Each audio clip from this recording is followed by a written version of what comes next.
All right, ladies and gentlemen, welcome back to the channel. We're talking about the Carolina Panthers in tonight's video. This team is so fascinating to me, and the biggest reason is because of Bryce Young's second half resurgence.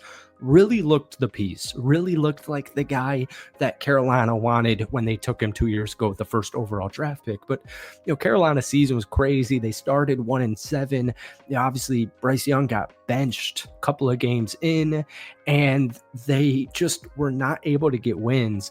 They got a couple of wins there at the end of the season. They should have beaten the Philadelphia Eagles with like 5 games left.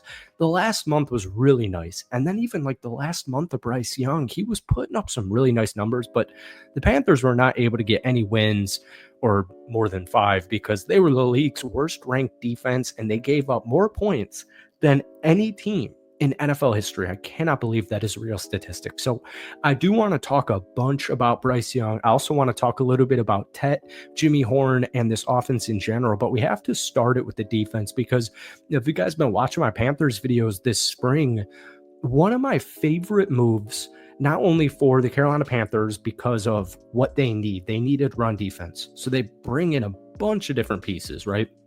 Whether it was through the draft with guys like Princely, Nick Scorton, even Cameron Jackson. Cam Jackson's a freaking stud. We'll talk about him as well. But Pat Jones, Tershawn Wharton, and Bobby Brown, those are the guys I'm talking about. But Bobby Brown is the dude who has just really stood out to me because I think this guy's an absolute gem, and he's huge. He's massive. So I know he's not going to be a crazy statistical guy. I mean, maybe he will be, but defense tackles typically aren't. He's 6'4", 330 pounds.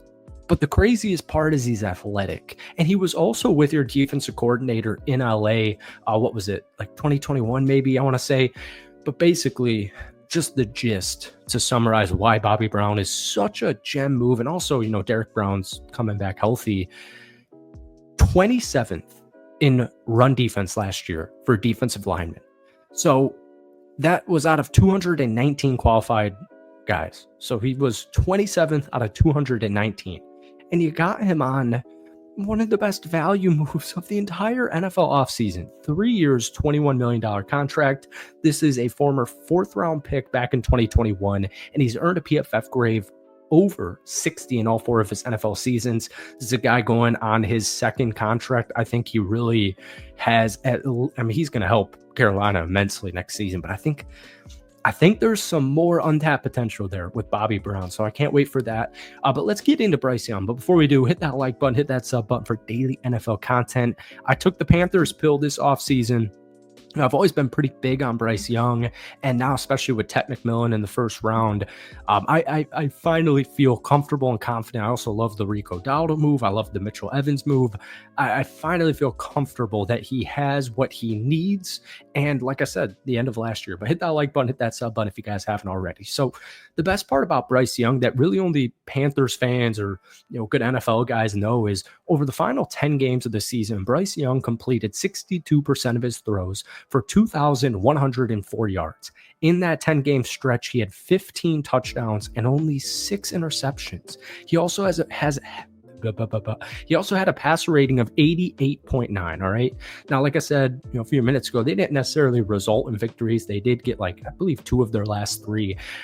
But he led the Panthers on game-tying or game-winning drives in 6 of his final 10 games. So for the second consecutive year, we see Bryce Young as a huge winner because the front office has heavily prioritized supporting their former 2023 number 1 overall draft pick. So the cool part about this, and this is why if you're a Panthers fan and you didn't like the draft pick, maybe this will just help you. And I'm sure you guys know this, but Bryce Young had the opportunity to work directly with 6'4" Tet McMillan during a throwing session at the training facility in California. So he got a firsthand look at McMillan's potential impact on Carolina, and he was very impressed. So he advocated for Tet, noted his reliable hands. I know Xavier had a couple of drops last season, and your GM said this: naturally, I'm going to value Bryce's input on a guy he's thrown with and seen up close. He has unique insight, and of course I wanted to hear his thoughts.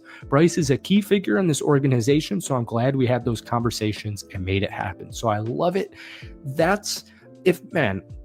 Look at Bryce Young, because there were so many concerns with Tet coming into the draft. People thought he was slow off the release. Some people thought he was a poor route runner. Some people were questioning his commitment to the game because of a comment he made as like a freshman in college. Like, I don't think I probably said a single good thing at 18 years old, 19 years old, same thing. So I loved it. And, even better, from week 8 onward, Bryce Young graded as the 13th best quarterback in the league.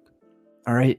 So I get it, only one half of a regular season of a sample size, but that whole benching, he came back a different animal. He came back as the Bryce Young we kind of expected to see at the start of the season. So like I said, week 8 onward, he was graded as the 13th best QB in the league. He earned an 83.2 overall mark in that 10-game stretch. And this is like, actually, I think I've said this twice, but this might be the craziest stat. In that 10-game stretch, Bryce Young led the NFL with a 7.7% big-time throw rate while posting just a 2.3% turnover-worthy play rate.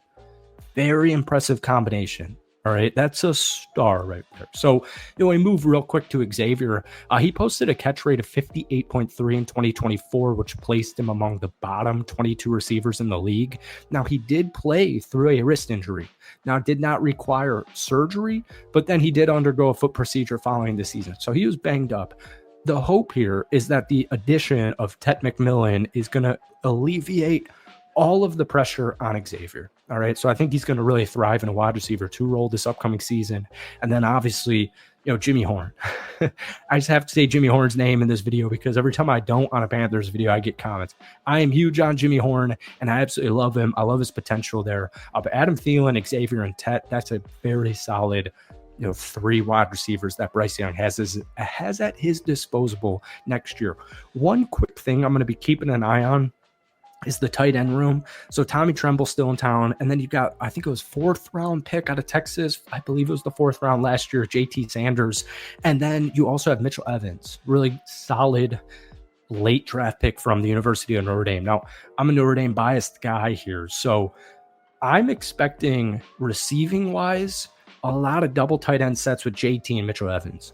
And for Bryce Young's continual development, that has me feeling good, but we're still kind of watching that tight end room as you guys go through OTAs, and a month or 2 months actually we'll be in training camp, and then you got preseason before you know it. So that's all I got time for today. I was going to talk a little bit about Cam Jackson, but I actually did a football podcast.